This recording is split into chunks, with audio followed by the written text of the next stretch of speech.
Hi everyone, welcome to the next bite size in terms of collaboration and looking at collaborative questioning. Today we are going to be looking at probing questions. So as with any questioning strategy, the first thing to do with probing questions is to ask the question. Now it might be that you use cold calling or you use think, pair, share.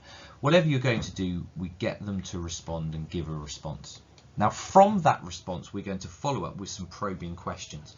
And the idea with these questions is to take their thinking beyond that initial response. So it's kind of getting the children to elaborate on their initial responses. Now this could be asked to the student who has given that response, or again it could be a way in which we can pass that thinking around the room to increase that depth of dialogue around the room itself. But examples of questions that we might ask might be, what's the connection between A and B? Is that always true or just in this case? Is there another example that you might be able to give? What are the main reasons? What would be the most important factor?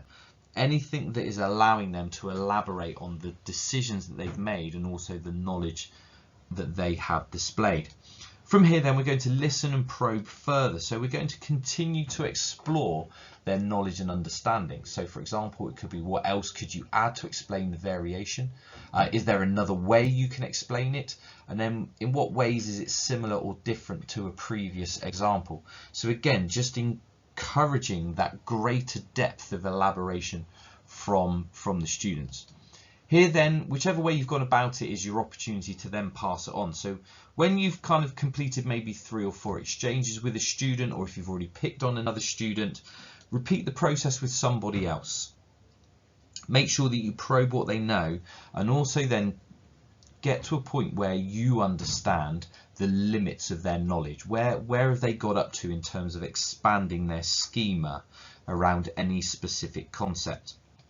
And then finally, we can check for understanding. So we can select other students after an exchange and check, what have you understood about another's response?